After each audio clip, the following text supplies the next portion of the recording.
अब बताओ बदायूं में वो बेचारा धर्मेंद्र ठीक ठाक, उसके 80% लोगों की चाहत थी कि धर्मेंद्र लड़े, अभी ले जाके बेचारे जो है बलि का बकरा बनाने के लिए पहुंचा दिए। ये कैसे सादे सब है। उधर काम भी हो जाए, परिवार में कोई नेता न रहे, चर्चा भी खत्म हो जाए, वो चुनाव हारेंगे तो क्या होगा, उनका क्रेज गिर जाएगा ना। तो ये समाजवादी पार्टी हट करके मोदी जी को सहयोग कर रहे हैं और उनको अपना घर बचाना चाहिए, तो जाकर के बिहार भाषण दे रहे हैं, क्योंकि यहाँ तो लोग हैं नहीं साथ में, तो सोच रहे हैं कि चला दूसरे के ही गोल में बाजा बजा दे। हम लालू जी की इज्जत करते हैं। लालू जी पिछड़ों के बड़े नेता रहे हैं। उन्होंने जो भी काम किया, रेल मंत्रालय को फायदे में लाके खड़ा कर दिया जब रेल मंत्री थे।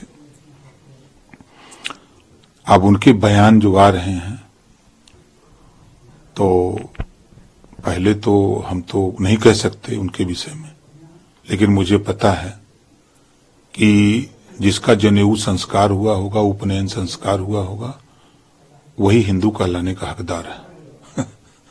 राजभर खड़ा है ना, 1 लाख वोट तो हम पोल करा देंगे। हम जब पिछली बार खिलाफ लड़े थे, इस बार तो 1 लाख हम पोल करा देंगे। अब सत्यपाल मलिक जी के वोट दी, लोग प्रधानमंत्री की वोट दी है कि वो न वोट दी है, उन जीत के क्या करी हैं।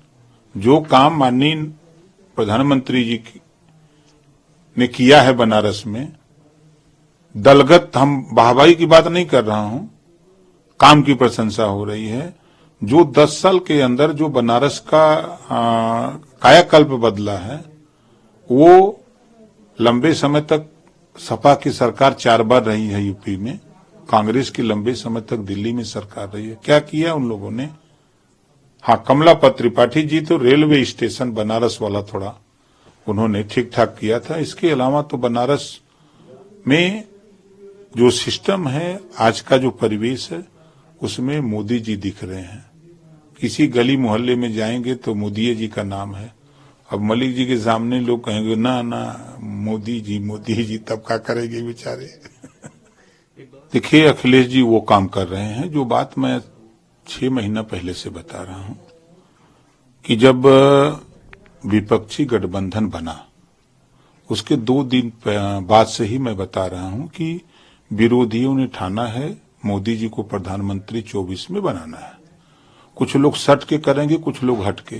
तो उस समय हमारी बात लोगों को मजाक लग रही थी। उस बात में कितना सच्चाई आई। बिहार से नीतीश जी सटे, यूपी से जयंत जी सटे, तमाम स्टेटों से लोग मोदी जी के साथ सटे। और हटने में देखिए, ममता जी कहना गठबंधन नहीं, वो का नाम पंजाब वाला करना, मतलब हटके, ममता जी हटके, वो हटके, और अखिलेश जी भी हटके सहयोग कर रहे हैं मोदी जी को प्रधानमंत्री बनाने के लिए। क्या मतलब है सत्यपाल मलिक का लड़ाने का? हम उनके उधर हम तुलना कर देते हैं। वहां करीब समझ लो कि लगभग 4 लाख वोट पटेल का है। टिकट पटेल को देना चाहिए। सत्यपाल मलिक कहे वोट है, कहे वोट पहियन। आज के तारीख में मोदी जी के सामने लड़ना बेकार है। मतलब मोदी जी को जिताने के लिए भेज रहे हैं। आप चलो चंदौली में आज उत्तर प्रदेश का 90-95% राजपूत योगी आदित्यनाथ जी के साथ है। कहीं पता कर लो, ये कैंडिडेट बनाए हैं चंदौली, कई वोट पहियन। जिस सीट पर 4-4 बार मौर्य सांसद रहा हो, वहां किसको जिताने के लिए उन्होंने काम किया है? भाजपा को। अब चलो गाजीपुर आ जाओ, वहीं चंदौली सटा हुआ। अब इन्होंने कैंडिडेट जिसको दिया है, अब किसके लिए दिया है? भाजपा को जिताने के लिए। इनके जितने कैंडिडेट हैं, एक एक कैंडिडेट का हम बता दें कि क्या होने वाला है।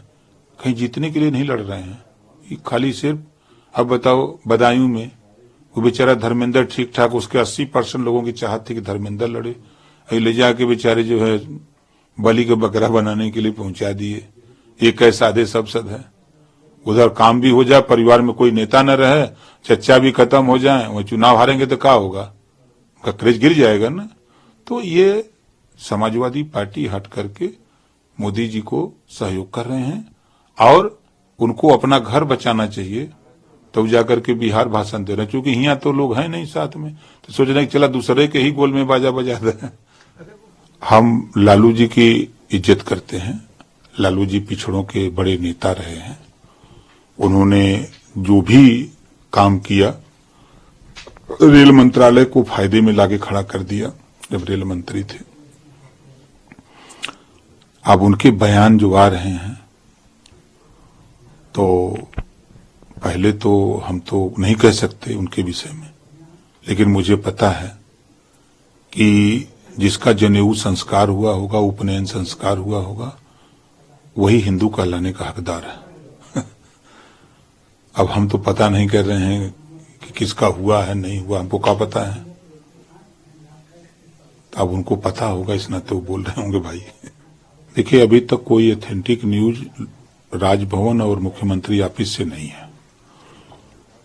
आप लोगों की भी भावना थी कि राजभर जी मंत्री बन जाते। बार बार सवाल आप लोगों की तरफ से भी कब बन रहे हैं, कब बन रहे हैं। अगर इस तरह की बात आपके संज्ञान में है तो अच्छी बात है। हाँ, ये जरूर है कि अब मंत्रिमंडल का विस्तार जल्दी होगा। कब तक होने की उम्मीद है? अब राजभवन से सूचना ज्यों आती हम आपको बताएंगे। कहा जा रहा है कि निमंत्रण आ गया है आपके पास। नहीं, हमारे पास, हम झूठ नहीं बोलते। यही तो बात है, राजभर कभी झूठ नहीं बोलता, एकदम सीना ठोक के बोलते हैं। तो अभी तक, हालांकि ये कहा जाए कि अभी तक कोई ऐसी अपडेट नहीं, लेकिन आपको भी उम्मीद है, चीजें आपकी भी चर्चाएं तो चल रही होंगी। पूरा देश है उम्मीद पर टिकल बात, हम काहे नहीं टिके रहेंगे। चर्चाएं तो चल रही होंगी मंत्रिमंडल। हाँ, टीवी उवी पे देख रहे हैं, सबके चैनलों पे चल रहा है, सोशल मीडिया पे चल रहा है, अखबारों में छप रहा है, पढ़ते रहते हैं, सुनते हैं, देखते रहते हैं। लेकिन जब तक ऑथेंटिक न्यूज नहीं आ जाए तब तक हम कैसे आपको कह दें कि फला टाइम फला दिन होगा।